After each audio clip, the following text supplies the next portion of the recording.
We also really focus on showing them these handles and what they're for. If they have their hands on those handles, there's no way their fingers are going to get pinched.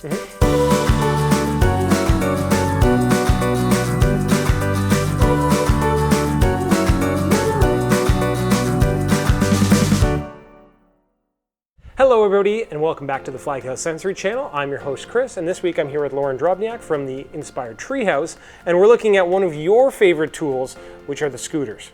Yep. So the scooters, they're one of Flaghouse's best products. We have all kinds, we use them in phys ed, but you're using them with physical therapy. Tell me a little bit about why. They're fun. I can get a child to do just about anything on a scooter. I have spent many hours myself on a scooter. I can get down there and be at the child's level and help them work on a bunch of skills just using this little four-wheeled scooter. Okay, so what kind of skills are you trying to develop with the child while you have them on the scooters? Okay, so as a physical therapist, I really like to target strengthening on a scooter, but it's also working on the sensory system with vestibular input and proprioceptive input.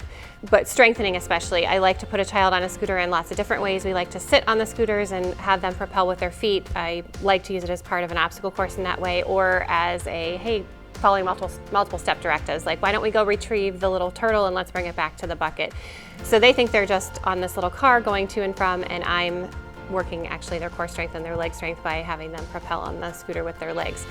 I also love to use the scooter in prone. Many kids have a very hard time with back extensor and overall core strength muscles that make it very difficult for them to be in prone. So I'll put them on their bellies on the scooters and we'll use their arms to propel, or we even like to shoot them across the floor. We'll grab a hold of their legs and say, fly like Superman through the sky, and I'll pull them back and then push them forward really fast. So they really have to work those back extensors to hold their body up off the floor, but they're also getting that linear vestibular movement and some good sensory input while we do that. Great. Here's a question I've gotten before online before.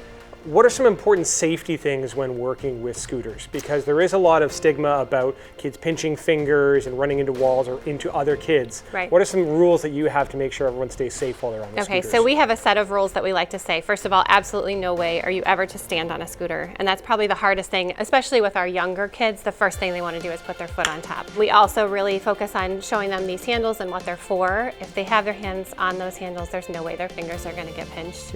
While they're in prone, we just work on them keeping their hands out in front and pulling. So thank you so much for taking the time today to show us your favorite activities with scooters. I know it looks like the kids had a lot of fun too.